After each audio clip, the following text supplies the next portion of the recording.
all know a guy who only occasionally shaves for big occasions, and it's because that occasional shave really hurts. It's the time of year for big occasions, and yet there he is, suffering with that cheap drugstore razor. Let's help him out. Henson Shaving's line of razors, built with aerospace precision, deliver a smooth shave your dad, brother, and even son can enjoy, eventually. With replacement blades just 10 cents each, you'll buy it once and they'll use it for life. How's that for the perfect gift? Celebrate with 100 free blades on your first purchase, and no subscription headaches. HensonShaving.com/holiday. Judy was boring. Hello. Then Judy discovered ChumbaCasino.com. It's my little escape. Now Judy's the life of the party. Oh, baby, mama's bringing home the bacon. Whoa, take it easy, Judy. The Chumba life is for everybody. So go to ChumbaCasino.com and play over 100 casino-style games. Join today and play for free for your chance to redeem some serious prizes. ChumbaCasino.com. No purchase necessary. Void where prohibited by law. 18+ terms and conditions apply. See website for details. Este es el podcast de 1000 palabras, episodio 237. Técnicas para la comunicación asertiva. Entrevista con la periodista Claudia Palacios. Te damos la bienvenida. Este es el podcast de 1000 palabras. Un espacio con ideas, historias y conceptos de comunicación efectiva para ser más exitoso en tu empresa, en tu mundo digital, en tu emprendimiento y en tu vida. Con ustedes, Santiago Ríos.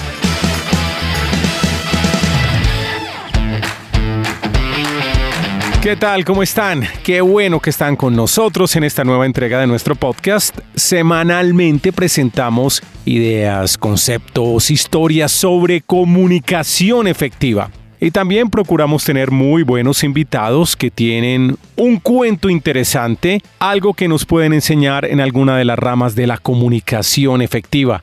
Nuestra invitada del día de hoy, Claudia Palacios, no encuentra mucha diferencia entre los términos comunicación efectiva y comunicación asertiva, pero compartirá en este episodio técnicas para comunicarnos mejor en diferentes contextos. Voy a contar algo medio personal y de una vez advierto que lo que voy a decir ya lo sabe mi esposa, para que después no me vayan a decir nada ni le lleguen con el chisme. Yo creo que Claudia Palacios es una de las mujeres que yo más admiro en Colombia. Me parece inteligente, súper profesional, me encanta cómo habla, me encanta cuando se ríe. Es una mujer muy bonita de verdad. Y hay algo que realmente admiro en ella y es que es una mujer ponderada. Tiene unas convicciones y unas posiciones muy firmes, no es para nada tibia, pero tampoco se va a los extremos buscando aprobación o buscando likes en redes sociales. Es una profesional absolutamente ponderada, lo que en estos tiempos es una virtud de verdad difícil de encontrar en alguien, de verdad. Yo había conocido a Claudia hace mucho tiempo, nos habían presentado y no pasamos del saludo normal. Hola, ¿cómo estás? ¿Cómo te va? Chao, chao, mucho gusto. Adiós, nunca más en la vida. Y después de ver su recorrido en medios, yo pensaba, es que bueno hablar algún día con Claudia Palacios. Bueno, afortunadamente se dio esta oportunidad, ella gentilmente me atendió un buen rato y nos ha compartido estas técnicas para la comunicación asertiva.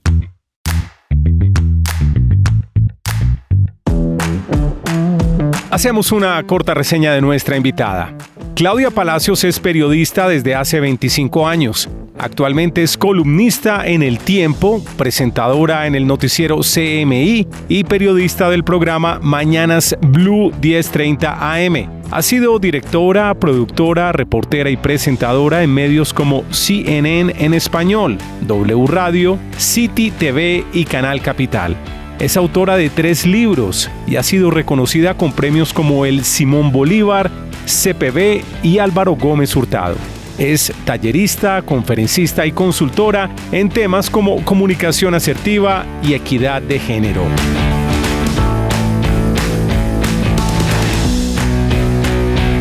Claudia Palacios, técnicas para la comunicación asertiva. Que ruede el cassette.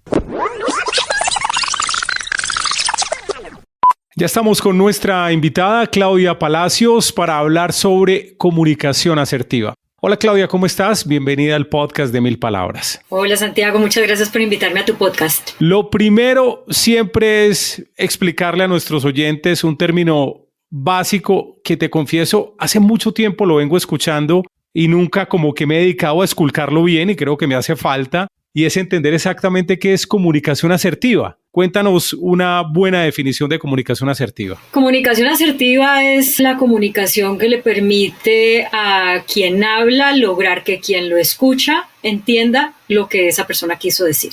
¿Y no podría uno confundir el término con comunicación efectiva? ¿No es como lo mismo o hay una diferencia? ¿Sabes qué es lo que pasa? Que yo no me enredo mucho en eso que me parece como una sutileza que no es lo realmente relevante. Si hay quien quiere llamarlo comunicación efectiva, pues que le llame efectivo, si lo entiendes mejor así. Si hay quienes quieren llamarlo asertiva y lo entienden mejor así, estamos apuntando a lo mismo. Mejor dicho, es lograr que la persona que está recibiendo el mensaje reciba el mensaje como es, como lo quiso plantear el emisor del mensaje, e igualmente que tome una acción quizás, ¿no? Tal vez esa es la que podría ser una diferencia con comunicación efectiva. En comunicación asertiva, pues, es que la persona que te está oyendo entienda lo que tú le quisiste decir. Y efectiva es que esa persona no solamente entienda lo que tú le quisiste decir, sino que haga lo que tú pretendes que ella haga cuando le emitiste el mensaje. Tienes un curso en Creana ahora sobre comunicación asertiva y lo veo muy enfocado obviamente en el ámbito empresarial. Y puede ser una obviedad, pero ¿por qué es importante que las personas en un entorno organizacional desarrollen las habilidades de comunicación asertiva? Bueno, porque es que la gran cantidad de problemas que se pueden generar por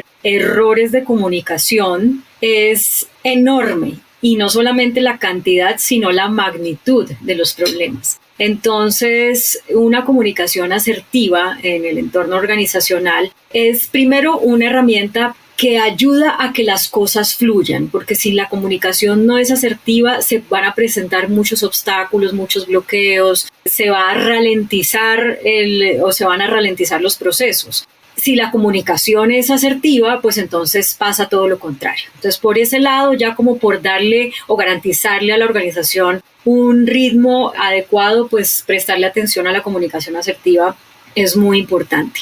Y por el otro lado, pues cuando uno está en una organización, es muy importante que todos tengan claro unos pilares fundamentales. ¿Cuál es el norte? ¿Cuáles son los principios, los valores? ¿Qué significa para uno como individuo estar ahí? ¿Cuáles son las responsabilidades de uno dentro del entorno de la organización, fuera del entorno? Y para eso también sirve la comunicación asertiva. Es decir, que uno realmente como miembro de una organización tenga la camiseta de esa organización, tenga asimilado qué es lo que esa organización busca, es fundamental para que cada individuo de la organización entienda su rol, le dé a su rol la dimensión que tiene, no sea que la embarre y genere, digamos, una imagen de esa organización que no tiene nada que ver con los principios y con los valores de la misma. Cuando interactuamos con personas, obviamente nos encontramos todo tipo de personalidades, de perfiles muy particulares en el modo de ser de cada uno. Pero hablemos puntualmente de dos. Hay personas que en las empresas de pronto tienen muchas ideas, participan, hablan, son extrovertidos. Hay otros que son más callados, que se guardan las cosas, que de pronto no quieren comprometerse delante del jefe ni con una idea, ni con una oportunidad de mejoramiento. ¿Cómo manejar la situación en estos dos casos extremos? ¿Cómo entender esas diferencias para que la comunicación asertiva fluya en un equipo de trabajo? Bueno, pues ahí ya estás tocando como otro ámbito que tiene que ver con la composición del talento humano de la empresa. Y quienes están a cargo de eso, pues tienen la responsabilidad de tener un equipo lo suficientemente diverso en talentos, lo suficientemente diverso en conocimiento y lo suficientemente diverso para las necesidades de la empresa en personalidad, si se quiere. Tú estás hablando de algo que tiene que ver con la personalidad, es decir, el que es muy extrovertido o quien es muy introvertido. Si estamos hablando, por ejemplo, de la situación en que uno es un líder y dentro de su equipo tiene dos personas así, pues lo ideal es que esas personas hayan pasado por un proceso de un test de personalidad, del enneagrama o que la empresa escoja. ¿Para qué? Para que quien lidera a esas personas tenga un conocimiento más detallado de lo que implica la introversión del uno y la extroversión del otro y de cómo poder de alguna manera relacionarse para sacar lo mejor de cada una de esas personalidades en aras de cumplir el propósito del equipo. Ahí es que viene la comunicación a jugar un rol. Si uno como líder sabe cómo detonar lo mejor del extrovertido y lo mejor del introvertido y cómo matizar o menguar mejor lo peor, si se quiere, de ambos universos, entonces uno a través de la comunicación puede lograr eso, detonar lo mejor, matizar lo peor. ¿Para qué? Para cumplir el propósito. ¿Y por qué hablo de cumplir el propósito? Y lo reitero, porque es que una comunicación asertiva se evalúa como asertiva en la medida en que ayude a cumplir el propósito. Puede ser que el propósito requiera incluso a veces ciertos niveles de tensión, ciertos niveles de conflicto, ciertos niveles de algo que uno diría, no, pero eso no es asertivo. Bueno, es dependiendo del propósito que una u otra cosa son asertivas. Entonces ahí, digamos, se complejiza un poco el asunto, pero por eso es importante. 1, conocer las personalidades de los miembros de los equipos. 2, tener muy claro cuál es el propósito y ahí sí trazar la estrategia de cuál es la comunicación para ese propósito determinado y esa personalidad determinada. Me estás haciendo acordar de una historia que cuenta Malcolm Gladwell en uno de sus libros y es sobre el accidente famoso del avión de Avianca en los predios de la finca del extenista John McEnroe en Nueva York, donde había tal ceremonia, tal respeto por parte del piloto colombiano hacia su jefe, el piloto estadounidense, que el colombiano no fue capaz de decirle nunca, miren, no tenemos gasolina, no vamos a llegar, sino que nunca le decía lo que tenía que ser por evitar el conflicto, por evitar la indisposición en ese momento en la cabina, y eso se pudo escuchar en los testimonios recogidos en la caja negra, y resulta que a veces, como tú dices, el conflicto puede ser muy útil para lograr un propósito empresarial,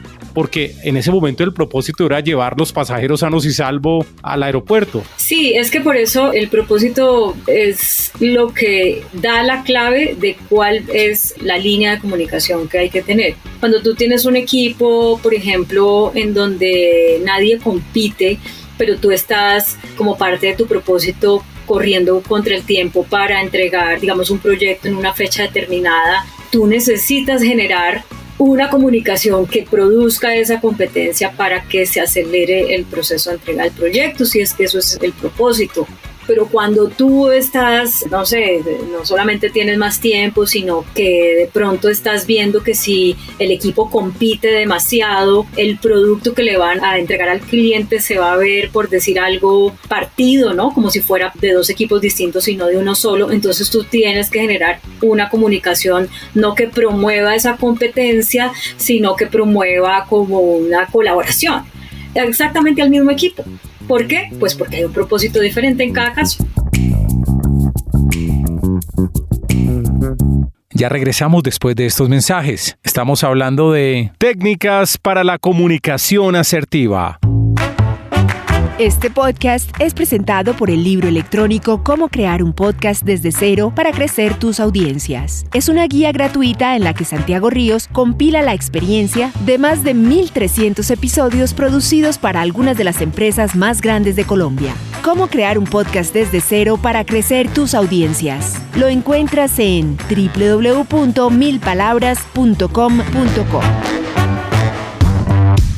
Cuando termines este episodio, te invitamos a escuchar en Spotify el podcast Somos Canciones, una conversación con gente que sabe de música y ama la música. Artistas, canciones, géneros y conciertos que recomiendan nuestros invitados. Historias interesantes en las que la música fue protagonista. Recuerda, Somos Canciones.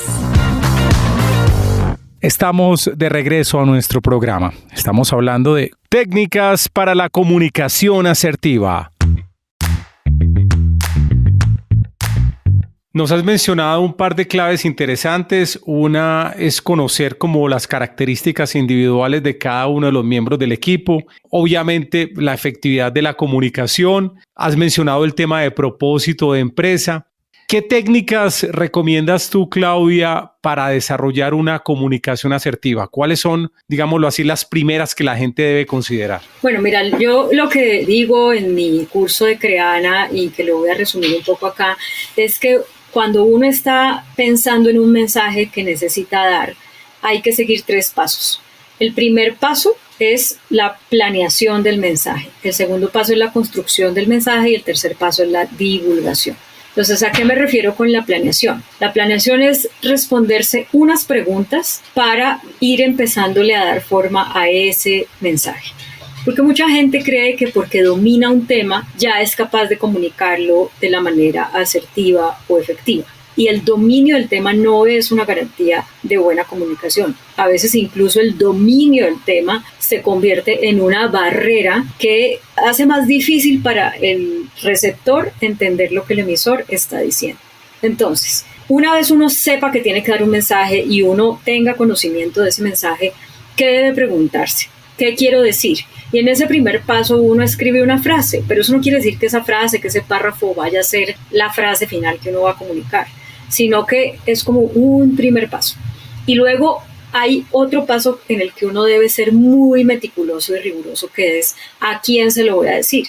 Y no es simplemente, hey, se lo voy a decir a Santiago que tiene un podcast y ya. No, uno debe perfilar a ese emisor, cuáles son sus gustos, vaya y estoquéelo en las redes sociales para entender también un poco cómo piensa, conozca su trayectoria profesional, sus oficios. Mejor dicho, llénese de toda la información que pueda, incluso la que le parece que no es tan relevante, para poder construir un perfil de esa persona. Porque una vez usted construye el perfil de esa persona, entonces coge la frase que puso antes al contestarse la pregunta que quiero decir y empieza a pensar, ¿será que si yo le digo esto a esta persona con estas y estas y estas características, me va a captar exactamente lo que yo necesito y va a hacer lo que yo necesito? Y de pronto uno encuentra, y de hecho muchas veces uno encuentra, la verdad, no. Esta no es la mejor manera que yo tengo para comunicarle eso a esa persona. En la primera parte hay otras preguntas que es cómo evito distracciones, cómo sé si me hice entender, cómo hago el manejo del tiempo, pero en esos detalles no voy a entrar ahora. Luego viene una segunda parte que es ya la construcción del mensaje. Entonces uno ya tiene un perfil del público y uno ya tiene una idea de qué es lo que quiere decir. Cuando uno va a construir el mensaje, yo digo, los mensajes deben ser breves, recordables y simples. ¿Cómo hago para que sea breve un mensaje? Pues yo recomiendo aplicar la técnica de las 7 preguntas básicas. ¿Qué, quién, cómo, cuándo, dónde, por qué y para qué? Antes eran solamente hasta dónde, pero ahora en estos tiempos de que todo tiene que ser propósito, propósito, propósito, el por qué y el para qué son fundamentales, solo que la gente no va a leer un párrafo más para darse cuenta, entonces toca decirlo breve. Escriba la frase, empiece a pulir esa frase diciendo, bueno, a ver si esto le llega a ese público con ese perfil. Y en la medida en que usted la va escribiendo, vaya chuleando. Respondí un qué, respondí un quién, respondí un qué, respondí un cómo, un cuándo, un dónde, un para qué. Y eso a usted le da la idea de si su mensaje por lo menos está completico y redondito. Puede ser que en ocasiones usted diga, este mensaje no necesita un dónde y no necesita un quién. Mira, listo, ya, pero simplemente lo pensó, lo razonó y lo decidió. Luego, entonces, eso para brevedad. Ahorita, para recordación se necesita conectar con las emociones. Si uno se pone a pensar cuáles son las cosas que no olvida, que siguen siendo de alguna manera relevantes para uno, son cosas que le cruzaron las emociones, que le cruzaron el corazón. Por bien o por mal, por bonito, por feo, por alegre, por triste, por lo que sea. Entonces, hay un reto ahí que es cómo encontrar la emoción que funciona para que el público al que me voy a dirigir conecte con lo que yo le voy a decir. Y ahí ya empieza una cosa como publicitaria, ¿no? Que ahí en eso las comerciales nos dan muchas ideas de cómo puedo, a través de conectar con las emociones que son importantes para esas personas o con una emoción, traducir ese mensaje a ese mundo de las emociones de esas personas. Y luego la simpleza. Y ahí viene lo que te decía hace un momento de que a veces es una barrera tener demasiado conocimiento. La simpleza es, mire, para garantizar que su mensaje sea simple, usted puede hacer varias cosas. Usted puede pensar, como le decían a uno, haga de cuenta que se lo estoy explicando a un niño de 3 años, haga de cuenta que se lo está explicando a una abuelita, a su vecina. Sí. Pero también ponga un ejemplo de la vida cotidiana.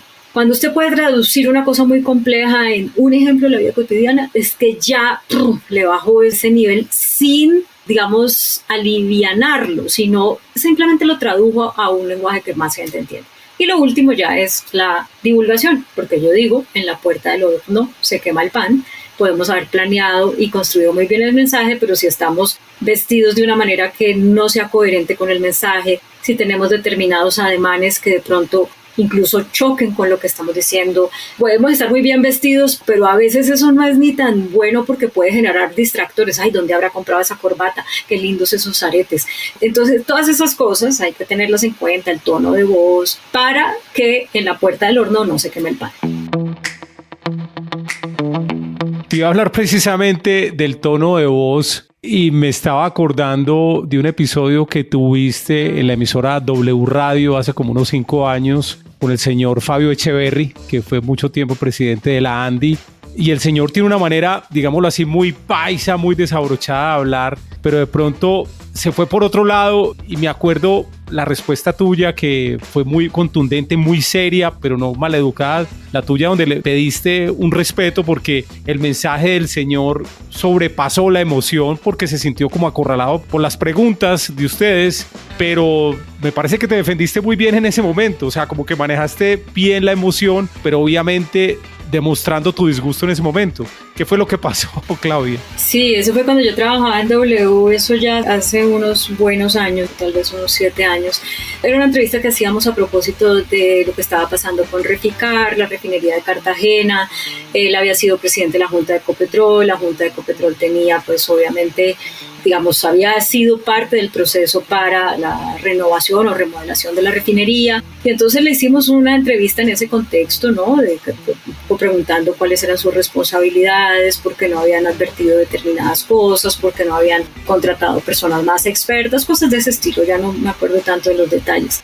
Pero yo recuerdo que una de mis compañeras le hizo una pregunta muy sustentada y esta persona se fue por las ramas un poco. Mi percepción fue incluso en algo que además yo también he venido estudiando mucho. Ya en ese momento no tenía una maestría, pero ahora sí la tengo, que es equidad de género.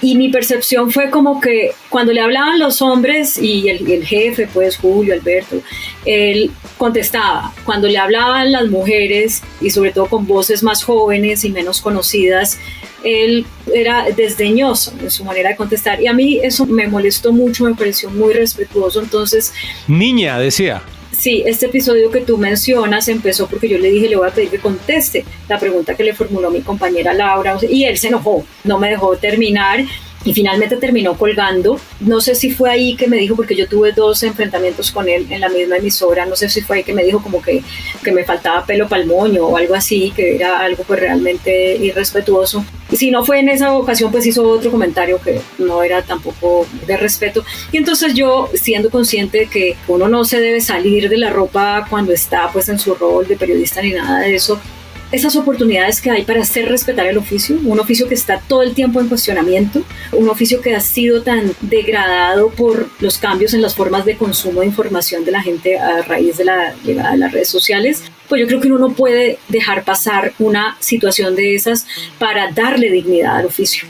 Y entonces, pues yo lo hice de la manera como en ese momento me pareció que era correcta. Años después he vuelto a oír eso, incluso lo usé alguna vez para una conferencia. Yo creo que estuvo bien. Obviamente uno siempre después dice, bueno, debía haberle de pronto dicho acá o tal, bueno. Pero yo creo que en el contexto de que es algo en vivo, de que es algo que está pues también uno en el calor de la emoción, porque para uno también las emociones pues juegan, ¿no? Uno es un ser humano. Yo creo que estuvo bien y que también hay situaciones en las que sencillamente pues no es chévere que a uno un invitado le cuelgue. Pero finalmente yo creo que para la audiencia fue claro que la persona que irrespetó fue él y que el resultado indeseable que es la colgada no fue mi responsabilidad, porque mi responsabilidad superior no era tenerlo a él ahí, sino hacer que contestara y en caso de que no, pues hacer respetar el oficio. Y creo que eso fue lo que yo hice.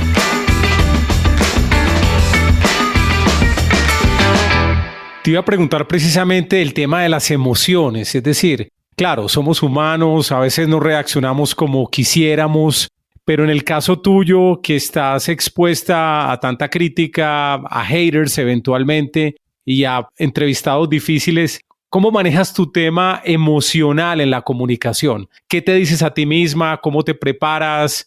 ¿Qué haces previamente a una entrevista o a un programa en vivo? Pues mira, Santiago, no es tan eventualmente, ¿no? Lo de los haters, eso está ahí a la orden del día. Incluso estos días hemos estado ahí por una entrevista que hicimos en Blue, expuestos a que nos destripen. Quisiera decirte 2 cosas. uno tiene que ser consciente como periodista de que uno le está hablando a unas audiencias que son mainstream, al menos en los medios de comunicación masivos. Entonces hay personas muy diversas al otro lado del micrófono, al otro lado de la pantalla, que decodifican cualquier cosa de una manera distinta, o sea, tienen herramientas distintas de pensamiento, experiencias de vida, y lo que para una persona puede resultar como plausible, para otra puede resultar totalmente execrable. Entonces, uno tiene que ser consciente de eso y también de que es imposible tener a todo el mundo contento, sobre todo cuando uno está hablando de los temas de la actualidad, que generalmente tienen que ver con hechos negativos o con dramas humanos o con complejidades o con situaciones políticas donde hay unas pasiones ideológicas pues que yo no las voy a resolver. Entonces, primero, ser consciente de que el público es diverso y ser consciente de que uno no va a tener contento a todo el mundo. A mí, cuando yo estaba en la W y estaba haciendo las entrevistas a víctimas y victimarios y dando una mirada sobre el perdón y la reconciliación, había gente que me decía que yo estaba de parte de la guerrilla. Así interpretaban ellos el hecho de que yo entrevistara a víctimas y victimarios que se habían reconciliado. Pues yo no voy a dejar de hacer eso por cuenta de que la gente lo piense así. No me gusta que me digan que esté de parte de la guerrilla, ¿sí me entiendes? O que esté de parte de los paras, o no me gusta, porque no es cierto. Y eso me genera unas emociones. Pero ¿yo qué puedo hacer si yo soy consciente de que la gente tiene unos procesos de decodificación que no están en mi control? Pues sencillamente explicar, tratar de buscar cada vez nuevas maneras de explicar para que tanto los unos como los otros pues traten de entender lo que yo estoy tratando de comunicar. Ahora, perfección, pues eso no existe.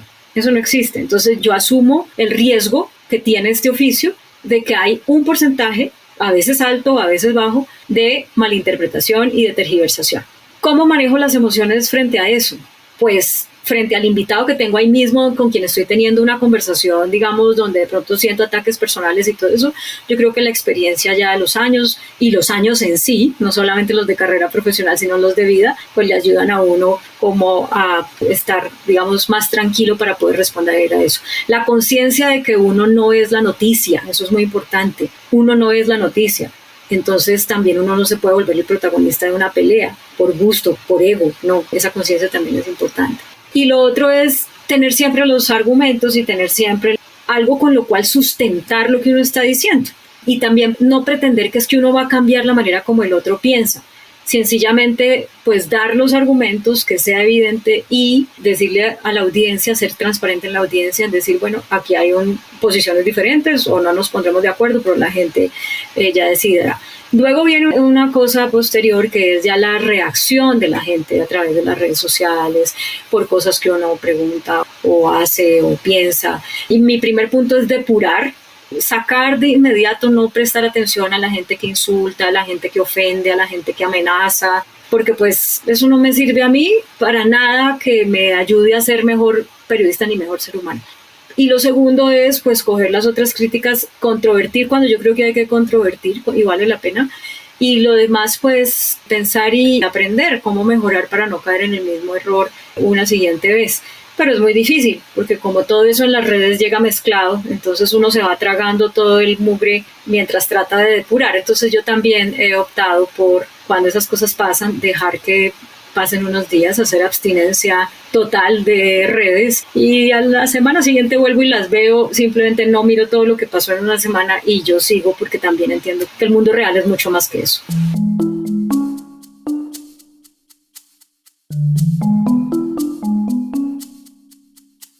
Bueno, Claudia, vamos con una pregunta que le hacemos a todos los invitados, pero una pregunta común simplemente. ¿Tú a quién admiras como comunicador o como comunicadora y por qué? Yo creo que la gente que logra conectar con las audiencias, es decir, la gente que logra que no importa si están o no de acuerdo con lo que está diciendo, se enganchan en lo que esa persona dice, ¿no? Porque les parece que por alguna razón hay que escucharla, ya sea porque el público es consciente de que también es bueno escuchar posiciones contrarias, o porque el público entiende que es una persona que sabe interpretar muy bien lo que un grupo de población está diciendo, o porque tiene una forma de hablar que es como tan encantadora que es imposible no prestar atención hacia uno no le guste lo que dice. Entonces ahí pues hay de todo, ahí hay artistas, ahí hay políticos, de los buenos y de los malos, ahí hay gente, digamos, poderosa, gente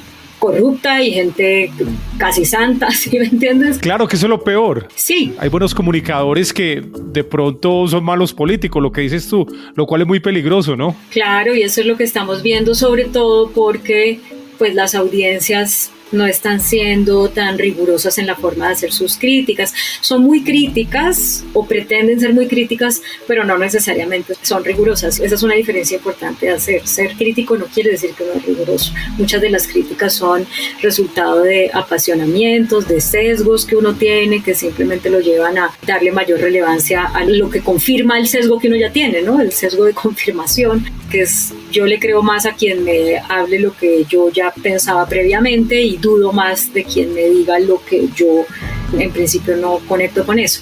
Y eso es muy peligroso porque una persona que tenga habilidades de comunicación lo puede usar a su favor, al favor de sus intereses, que no necesariamente son los intereses de las comunidades.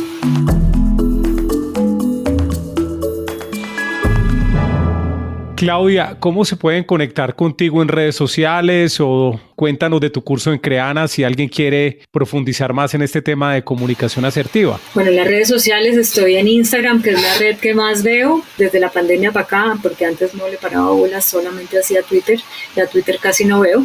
Pero bueno, en Instagram es Claudia Palacios Oficial, en LinkedIn también es Claudia Palacios Oficial. Mi canal de YouTube también se llama Claudia Palacios Oficial. Bueno, esos tres se llaman así. Y Twitter se llama Claudia Palacios, normal. Y mi curso de Creana, pues es fácil. Entran a creana.com y ahí ponen en el buscador Comunicación Asertiva Claudia Palacios. Hay otro curso que es complementario al de Comunicación Asertiva. Tiene un nombre que no es tan chévere, que se llama Herramientas Periodísticas para Preparar tus Entrevistas. La gente cree que es para periodistas y no, es cómo usar el conocimiento que uno tiene como periodista, que yo lo comparto en el curso, para cualquier otro tipo de comunicación, la de una pareja, con los hijos, con el jefe, con los subalternos, con la empleada de la casa, ¿no? Es cómo utilizar eso que funciona en el periodismo para ese otro tipo de conversaciones. Y hay otro, ahí mismo en Creana, que es Mujer Autónoma en 10 Pasos, que son 10 pasos para conseguir seguir ese mandato del empoderamiento que nos ha caído a las mujeres de esta generación. Ay, Claudia, qué pena, pero te va a tocar compartir al menos 3 herramientas de periodista para tener mejores relaciones y comunicación. 3, dale, corticas, porfa. La escucha es muy importante. Uno también tiene que hacer un esfuerzo como receptor, no solamente quienes emitimos mensajes, sino quienes recibimos. Debemos hacer un esfuerzo por escuchar. Si tú te pones a detallar, la gente no escucha o escucha un pedacito de lo que más le resuena y con eso arma un drama o se monta en una película. Entonces, escuchar es muy importante. Esa diría yo que es la más importante. Y lo otro es también dejar que la otra persona, digamos, elabore lo que quiere decir y en vez de entrar a decir sí, no o hacer juicios, es hacer preguntas. Tú me estás diciendo esto porque tal cosa, permíteme entender a ver si yo estoy comprendiendo bien o me falta un poco de información o de atención. Digamos, un poco echarse la culpa a uno también para no exacerbar las emociones que se pueden presentar en la otra persona cuando uno en vez de enganchar con lo que quiso decir, de pronto entiende otra cosa y entonces ahí se lo cuenta y ya ahí se genera un conflicto. Bueno, Claudia, muchas gracias por estar en el podcast de 1000 Palabras. A ti, Santiago, qué buen espacio y pues ojalá que esto que hemos conversado le dé herramientas a mucha gente. 1000 gracias a Claudia Palacios por acompañarnos en esta entrega de nuestro podcast. Si crees que este contenido ha sido de valor, por favor compártelo con amigos, con colegas, con compañeros de trabajo, con familiares. Ya sabes mi promesa, siempre te hago quedar muy bien. Si es la primera vez que nos escuchas, te recomiendo te suscribas en tu directorio de podcast preferido. Estamos en todos. Así, al suscribirte, cada vez que tengamos un episodio nuevo te vas a dar cuenta inmediatamente. De hecho, publicamos semanalmente un episodio con lo mejor de la comunicación efectiva en diferentes frentes. Hablamos de comunicación efectiva en los negocios digitales, en redes sociales, comunicación efectiva con grupos de trabajo, comunicación organizacional, marketing digital y comunicación con nosotros mismos.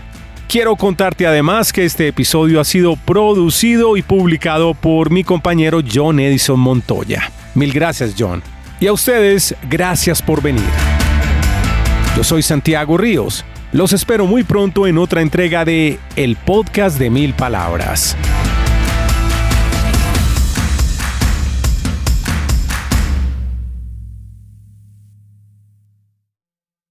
We all know a guy who only occasionally shaves for big occasions, and it's because that occasional shave really hurts. It's the time of year for big occasions, and yet there he is, suffering with that cheap drugstore razor. Let's help him out. Henson Shaving's line of razors, built with aerospace precision, deliver a smooth shave your dad, brother, and even son can enjoy, eventually. With replacement blades just 10 cents each, you'll buy it once, and they'll use it for life. How's that for the perfect gift? Celebrate with 100 free blades on your first purchase, and no subscription headaches. HensonShaving.com/holiday. With Lucky Land Slots, you can get lucky just about anywhere. Dearly beloved, we are gathered here today to... Has anyone seen the bride and groom? Sorry, we're here. We were getting lucky in the limo and we lost track of time. No, Lucky Land Casino, with cash prizes that add up quicker than a guest registry. In that case, I pronounce you lucky. Play for free at LuckyLandSlots.com. Daily bonuses are waiting. No purchase necessary. Void where prohibited by law. 18+. Terms and conditions apply. See website for details.